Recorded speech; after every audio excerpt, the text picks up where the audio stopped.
नमस्कार, स्वागत है आपका बिहार समाचार में। चलिए जानते हैं आज की बिहार की अब तक की सबसे बड़ी और महत्वपूर्ण खबरों के बारे में फटाफट अंदाज में। पर इससे पहले अगर आप चैनल पर नए हैं तो चैनल को सब्सक्राइब जरूर कर लें।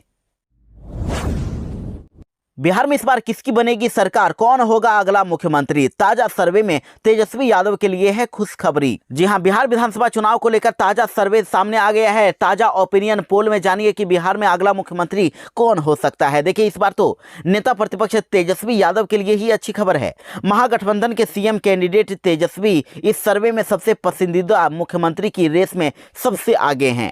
एनडीए के नेता और मौजूदा मुख्यमंत्री नीतीश कुमार का नंबर उसके बाद है। वहीं पहली बार बिहार के चुनावी मैदान में उतरी जन स्वराज पार्टी के सूत्रधार प्रशांत किशोर, लोजपा रामविलास के मुखिया चिराग पासवान और डिप्टी सीएम सम्राट चौधरी का भी नाम लोकप्रिय मुख्यमंत्री कैंडिडेट की लिस्ट में शामिल है। देखिए, जेवीसी पोल के सर्वे के अनुसार सबसे लोकप्रिय मुख्यमंत्री उम्मीदवार के रूप में तेजस्वी यादव को माना जा रहा है। 33% लोगों ने इन्हें पसंद किया है। दूसरे नंबर पर नीतीश कुमार का नाम है, जिन्हें 29% लोगों ने पसंद किया। इसके बाद 10% अंक हासिल करके चिराग पासवान और प्रशांत किशोर सामने आए हैं। डिप्टी सीएम सम्राट चौधरी को इस सर्वे में 9% लोगों ने पसंद किया है और पसंदीदा सीएम कैंडिडेट माना है। इसके साथ ही देखिए, ओपिनियन पोल के अनुसार एनडीए में इस बार भाजपा 70 से 81 सीटें लाकर सबसे बड़ी पार्टी बन सकती है। वहीं जेडीयू 42 से 48 सीटें ला सकती है। वहीं देखिए, ओपिनियन पोल की भी अगर बात कर लें तो इस बार महागठबंधन को बिहार चुनाव में बहुमत से दूर रहने का अनुमान लगाया गया है। इस सर्वे में एनडीए को बढ़त मिलती हुई दिखाई गई है। एनडीए को 120 से 140 सीटें मिलने का अनुमान है, जबकि महागठबंधन 93 से 112 सीटों पर सिमट सकता है और बहुमत के लिए मात्र 122 सीटें होनी चाहिए। तो देखिए, सर्वे के अनुसार इस बार एनडीए में भाजपा 70 से 81 सीटें लाकर सबसे बड़ी पार्टी बन सकती है। वहीं जेडीयू 42 से 48 सीटें ला सकती है। 29 सीटों पर लड़ रही चिराग पासवान की पार्टी लोजपा रामविलास पार्टी को 5 से 7 सीटें मिलने का अनुमान है। दूसरी ओर अगर महागठबंधन की भी बात कर लें तो 143 सीटों पर लड़ रही आरजेडी 69 से 78 सीटों पर जीत दर्ज कर सकती है और कांग्रेस का प्रदर्शन पिछले साल की तुलना में और खराब रह सकता है। उसे 9 से 17 सीटें मिलने का अनुमान है। यानी इस बार भी मुख्यमंत्री नीतीश कुमार को ही इस बार अगला मुख्यमंत्री देखा जा रहा है। तो ऐसे में आपका क्या कहना है? आप किसे मुख्यमंत्री के रूप में देखना चाहते हैं? कमेंट में जरूर ही बताएं। बिहार में एनडीए के संकल्प पत्र में हुई और नई बड़ी घोषणाएं। किसानों को मिलेंगे 3000 रुपए। पटना के पास बनेगा नया शहर। बिहार विधानसभा चुनाव के लिए जारी हुए एनडीए के संकल्प पत्र में भाजपा, जेडीयू और समेत अन्य 5 दलों के गठबंधन ने कई नए वादे कर दिए हैं। बिहार में फिर से एनडीए सरकार बनने पर किसानों को केंद्र सरकार की ओर से अलग से 3000 रुपए की अतिरिक्त सम्मान निधि के रूप में पैसा दिया जाएगा और इसके तहत हर साल किसानों को टोटल 9000 रुपए बिहार सरकार से मिलेंगे। वहीं पटना के पास नया ग्रीनफील्ड शहर बनाने का भी वादा किया गया है। एनडीए ने कहा है कि बिहार के हर जिले में फैक्ट्री लगाकर रोजगार बढ़ाएंगे। अगले 5 सालों में 1 करोड़ लोगों को नौकरी और रोजगार दिया जाएगा। साथ ही अति पिछड़ा वर्ग के विभिन्न व्यावसायिक समूहों को 10 लाख रुपए की सहायता देने की बात कही गई है। वहीं धान, गेहूं, दलहन, मक्का जैसी सभी प्रमुख फसलों की पंचायत स्तर पर एमएसपी पर खरीद की व्यवस्था की जाएगी। गरीब परिवारों के छात्र छात्राओं को केजी से लेकर पीजी तक मुफ्त में शिक्षा दी जाएगी। सरकारी स्कूलों में मिड डे मील के साथ पौष्टिक नाश्ता और स्कूल में आधुनिक स्किल लैब की सुविधा भी दी जाएगी। जिला स्कूलों का कायाकल्प होगा और बिहार में वर्ल्ड क्लास एजुकेशन सिटी भी स्थापित की जाएगी। बिहार विधानसभा चुनाव में इमामगंज सीट से कौन लहराएगा जीत का परचम? त्रिकोणीय मुकाबले में फंसी हम पार्टी की दीपा मांझी। बिहार विधानसभा चुनाव में प्रचार अपने चरम पर पहुंच चुका है। बिहार की 243 सीटों में से कुछ सीटें हैं जिन पर पूरे देश की नजरें टिकी हुई है। ऐसी ही एक विधानसभा सीट है इमामगंज, जहां दूसरे चरण में 11 नवंबर को वोटिंग होगी और यह सीट गया जिले में आती है और अनुसूचित जाति के लिए आरक्षित है। 2020 में जीतन राम मांझी ने इस सीट से जीत हासिल की थी। इस विधानसभा सीट से एनडीए के घटक दल हिंदुस्तानी आवाम मोर्चा की दीपा मांझी चुनाव मैदान में इस बार है। दीपा जीतन राम मांझी की बहू हैं। वहीं राष्ट्रीय जनता दल ने रितु प्रिया चौधरी को चुनावी मैदान में उतार दिया है। वहीं इधर प्रशांत किशोर की जन स्वराज पार्टी से अजित कुमार ताल ठोक रहे हैं। ऐसे में इस सीट पर चुनावी मुकाबला दिलचस्प हो गया है और जन स्वराज के चुनाव मैदान में आने से यहां मुकाबला त्रिकोणीय हो गया है। बिहार पुलिस ने की बड़ी कार्रवाई, 29 गिरफ्तार, 80 लोग हिरासत में। सेंट्रल फोर्स और पुलिस के 2000 से ज्यादा जवानों ने मोकामा को घेरा। जी हां, दुलारचंद हत्याकांड में पुलिस ने बड़ी कार्रवाई की है और अभी ये कार्रवाई चल रही है। सेंट्रल फोर्स और पुलिस के 2000 से ज़्यादा जवानों ने पूरे इलाके को घेर लिया है। अब तक 19 गिरफ्तारियां हो चुकी है और 80 से अधिक संदिग्धों से पूछताछ की जा रही है।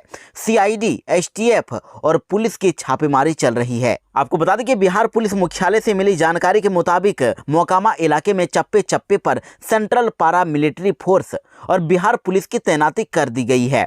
इस इलाके में सेंट्रल फोर्स की 13 कंपनियों की तैनाती की गई है और एक कंपनी में करीब 125 जवान होते हैं, यानी 1600 से ज़्यादा तो सेंट्रल फोर्स के जवान मोकामा में तैनात हैं। इसके अलावा बड़ी संख्या में बिहार पुलिस की टीम की भी तैनाती कर दी गई है और बिहार पुलिस के एसटीएफ की 2 यूनिट मोकामा में तैनात की गई है। मुख्यमंत्री नीतीश कुमार ने महिला रोजगार योजना को लेकर महिलाओं को दिया बड़ा तोहफा। अब नहीं लौटाने पड़ेंगे 10,000 रुपए। बिहार सरकार मुख्यमंत्री महिला रोजगार योजना के तहत बिहार की महिलाओं के खाते में 10-10 हजार रुपए दे रहा है। इसी बीच अफवाह फैली कि महिलाओं को दिए जा रहे 10,000 रुपए वापस लौटाने होंगे, लेकिन इस तरह की अफवाह फैलने के बाद मुख्यमंत्री नीतीश कुमार ने महिलाओं को एक संदेश दे दिया है। उन्होंने स्पष्ट कह दिया है कि किसी भी महिला को पैसा नहीं लौटाना पड़ेगा। इसके लिए किसी को परेशान होने की जरूरत नहीं है और मुख्यमंत्री नीतीश कुमार ने महिलाओं को अफवाह से सावधान रहने की अपील की है। साथ ही आपको बता दें कि मुख्यमंत्री महिला रोजगार योजना के तहत महिलाओं को अभी 10,000 रुपए दिए जा रहे हैं और अब तक 1,51,00,000 से अधिक महिलाओं के अकाउंट में पैसे भेजे जा चुके हैं और अभी महिलाओं को 10,000 रुपए दिए जा रहे हैं और इसका 6 महीने के अंदर मूल्यांकन किया जाएगा। रोजगार अच्छा रहा तो भविष्य में इसके विस्तार के लिए सरकार उन महिलाओं को 2 लाख रुपए और देगी, यानी टोटल मिलाकर 2,10,000 रुपए दिए जाएंगे। और आपको बता दें कि महिला रोजगार योजना के तहत महिलाओं को अब अगली किस्त 7 नवंबर को आने वाली है। बेगूसराय में राहुल गांधी, कन्हैया कुमार और मुकेश सहनी ने पोखर में लगाई छलांग, मछुआरों के साथ पकड़ने लगे मछलियां। बेगूसराय विधानसभा क्षेत्र के भरभा गांव में स्थित एक पोखर में एक अनोखा नजारा देखने को मिला। कांग्रेस नेता राहुल गांधी, पार्टी के वरिष्ठ नेता कन्हैया कुमार और वीआईपी प्रमुख मुकेश सहनी नाव पर सवार होकर पोखर में पहुंच गए। नाव से उतरने के बाद तीनों नेताओं ने एक एक करके पोखर में छलांग लगाई और इस दौरान उन्होंने जल के माध्यम से मछलियां पकड़ने की पारंपरिक प्रक्रिया में भाग लिया। हालांकि पकड़ी गई मछलियों को उन्होंने दोबारा पोखर में ही छोड़ दिया। बिहार में इस नक्सल प्रभावित इलाके में 73 साल के बाद होगी वोटिंग। चुनाव को लेकर मतदाताओं में भारी उत्साह। जमुई जिले के बिहार झारखंड सीमा से सटे नक्सल प्रभावित इलाके चकाई विधानसभा क्षेत्र के गगनपुर गांव में 73 साल के बाद पहली बार मतदान किया जाएगा। इसको लेकर आसपास के गांव के लोगों में भारी खुशी देखी जा रही है और इसको लेकर जमुई एसपी विश्वजीत दयाल ने गगनपुर गांव में स्थित उत्क्रमित मध्य विद्यालय गगनपुर का निरीक्षण किया। साथ ही वहां मौजूद प्रधानाध्यापक और स्थानीय लोगों के साथ साथ वहां पढ़ने वाले बच्चों से भी बातचीत की। बताया जा रहा है कि 1952 से अब तक यहां वोटिंग नहीं हुई थी। खेसारी लाल यादव ने छपरा को बनाया हॉट सीट, राखी गुप्ता ने बढ़ाई बीजेपी की टेंशन। छपरा विधानसभा सीट इस बार चर्चा का केंद्र बना हुआ है और आरजेडी ने भोजपुरी कलाकार खेसारी लाल यादव को मैदान में उतारकर मुकाबले को रोचक बना दिया है और उनकी एंट्री के बाद अब छपरा को अब हॉट सीट माना जा रहा है। वहीं भाजपा ने इस सीट से छोटी कुमारी को प्रत्याशी बनाया है और वहीं पूर्व मेयर राखी गुप्ता ने भाजपा से बगावत करके निर्दलीय मैदान में है और खेसारी लाल यादव के मैदान में उतरने से चुनावी समीकरण बदलते हुए नजर आ रहे हैं। अब मुकाबला बेहद ही दिलचस्प और त्रिकोणीय हो गया है। पटना में पीएम मोदी का हुआ रोड शो, लोगों ने घरों की छतों से बरसाया फूल, महिलाओं ने उतारी आरती। बिहार की राजधानी पटना में प्रधानमंत्री नरेंद्र मोदी की विशाल और भव्य रोड शो हुआ, जो दिनकर गोलंबर से शुरू होकर उद्योग भवन तक पहुंचा। ये रोड शो करीब 3 किलोमीटर लंबा रहा और इस दौरान हजारों की संख्या में लोगों ने अपने अपने घरों के छतों से फूल बरसाए और महिलाएं तो आरती उतार रही थी। इस दौरान शहर के कई हिस्सों में ट्रैफिक प्रतिबंध लगाए गए थे और रोड शो का उद्देश्य पटना की 14 विधानसभा सीटों के मतदाताओं को सीधा प्रभावित करना है। प्रधानमंत्री नरेंद्र मोदी फूलों से सजी गाड़ी पर सवार होकर जनता से एनडीए के पक्ष में वोट देने की अपील कर रहे थे। विपक्ष को नौकरी के वादे पर चिराग पासवान ने घेरा, तेजस्वी से की बड़ी डिमांड। लोक जनशक्ति पार्टी रामविलास के अध्यक्ष चिराग पासवान ने सिमरी बख्तियारपुर में महागठबंधन पर तीखा हमला किया है। उन्होंने तेजस्वी यादव के सरकारी नौकरी के वादे को खोखला बताते हुए पूछा है कि राजस्व कहां से आएगा। यानी उन्होंने तेजस्वी यादव के हर परिवार को सरकारी नौकरी देने के चुनावी वादे को बेबुनियाद बताया है और इसके साथ उन्होंने ये भी दावा किया है कि बिहार की जनता ने एनडीए को भारी मतों से जिताने का मन बना लिया है।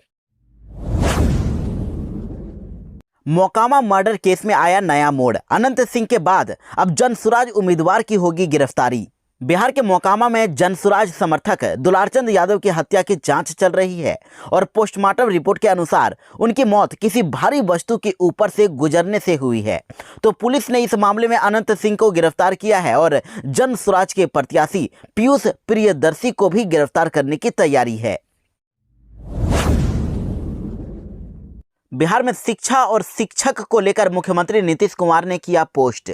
2005 के बाद के काम की जमकर की तारीफ। शिक्षकों की संख्या बढ़ी है और स्थानीय निकायों के शिक्षकों को नियमित किया जा रहा है। शिक्षा का बजट बढ़ा है और नए स्कूल भवन बनाए गए हैं। पोशाक और साइकिल योजना से लड़कियों की शिक्षा को बढ़ावा मिल रहा है। उन्होंने लिखा है कि बिहार में सरकारी शिक्षकों की संख्या अब तक 6 लाख हो गई है। स्थानीय निकायों के माध्यम से नियोजित 3,68,000 शिक्षकों को सक्षमता परीक्षा के माध्यम से नियमित किया जा रहा है। तेजस्वी यादव ने तेज प्रताप के खिलाफ किया प्रचार, कहा पार्टी से बड़ा कोई नहीं। वैशाली के हॉट सीट महुआ में पहली बार अपनी पार्टी आरजेडी प्रत्याशी मुकेश रोशन के प्रचार में पहुंचे तेजस्वी यादव ने कहा है कि पार्टी से बड़ा कोई नहीं है। लोगों से कहा कि कोई कंफ्यूजन नहीं है, कोई आए या जाए, आप लोग लालटेन जलाकर यहां से भेजें।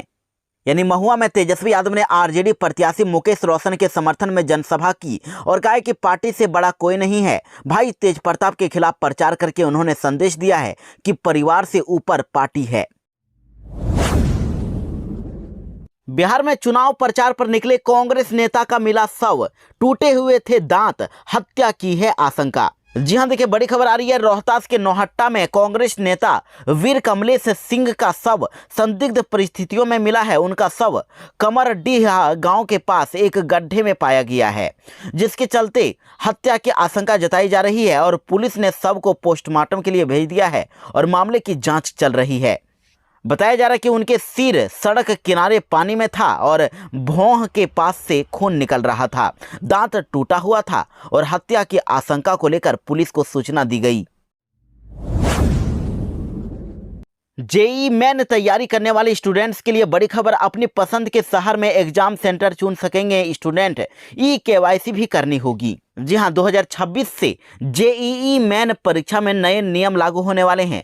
छात्र अपनी पसंद के शहर में अब परीक्षा केंद्र चुन सकेंगे और ई-केवाईसी करानी होगी और नियमों का उद्देश्य परीक्षा को और अधिक सुविधाजनक और पारदर्शी बनाना है, जिससे छात्रों को बेहतर अनुभव मिल सकेगा और परीक्षा केंद्र चयन में बदलाव और ई-केवाईसी की अनिवार्यता